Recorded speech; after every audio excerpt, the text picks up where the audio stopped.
ओली र लेखकमाथि ज्यान मुद्दाको नयाँ मोड, प्रहरलाई सरकारी वकिलको 4 कडा निर्देशन। के सर्वोच्च अदालतले हाजिरी जमानीमा छाड्दैमा पूर्व प्रधानमन्त्री केपी शर्मा ओली र पूर्व गृहमन्त्री रमेश लेखकले क्लिन चिट पाएका हुन्? के भदौ 23 र 24 गतिको जेनजी आन्दोलनमा ज्यान गुमाएका 76 जना नागरिकले न्याय पाएका हुन्?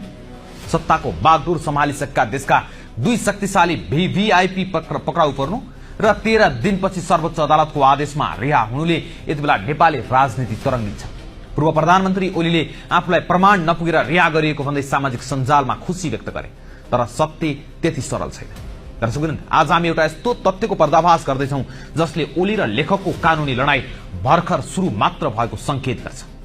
उनीहरू हिरासतमुक्त भए पनि सरकारी वकिल कार्यालयले प्रहरलाई यस्ता 4 वटा कडा कार्यादेश दिएको छ जसले अनुसन्धानको सुईलाई झनै तीखो बनाएको छ।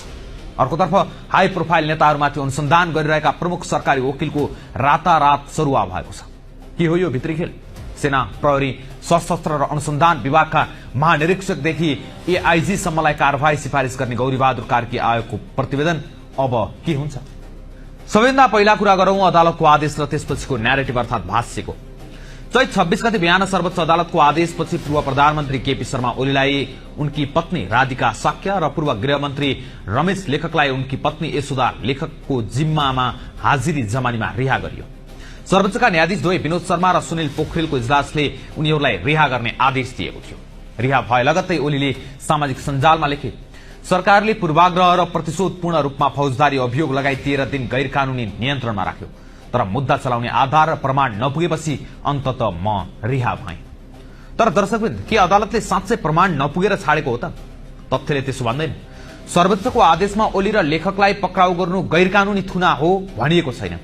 बन्दी प्रत्यक्षीकरणको रेट खारेज गर्दै अदालतले स्पष्ट भनेको छ, अनुसन्धान जारी राख्न थुनामै राख्नुपर्ने आवश्यकता देखिएन। यसको मुख्य कारण प्रमाणको अभाव नभई मानवीय संवेदना र स्वास्थ्य अवस्था थियो। ओली पितृशोकमा छन् र उनको पत्थरीको शल्यक्रिया भएको छ भने रमेश लेखक मातृशोकमा छन्। यही कारण उनीहरूलाई खोजेको बखत उपस्थित हुने शर्तमा बाहिरै राखेर अनुसन्धान गर्न अदालतले बाटो खोलिदिएको हो। र अदालतको यही आदेशलाई टेकेर जिल्ला सरकारी वकिल कार्यालय काठमाडौँले जिल्ला प्रहरी परिसर काठमाडौँलाई अनुसन्धान नरोक्न र मिसिल कम्प्लिट गर्न 4 वटा कडा लिखित निर्देशन दिएको छ। ती 4 निर्देशन के हुन् त? पहिलो हो लाश जाँच मुचुल्का र शव परीक्षण। भदौ 23 गतिको आन्दोलनमा मारिएका सबै व्यक्तिहरूको पोस्टमार्टम रिपोर्ट र लाश जाँच मुचुल्का संकलन गर्ने। दोस्रो, प्रत्यक्षदर्शीको बयान, घटना देख्ने, सुन्ने र प्रत्यक्षदर्शीहरूको पहिचान गरी उनीहरूको आधिकारिक कागज अर्थात बकपत्र गराउने। तेस्रो हो सीसीटीभी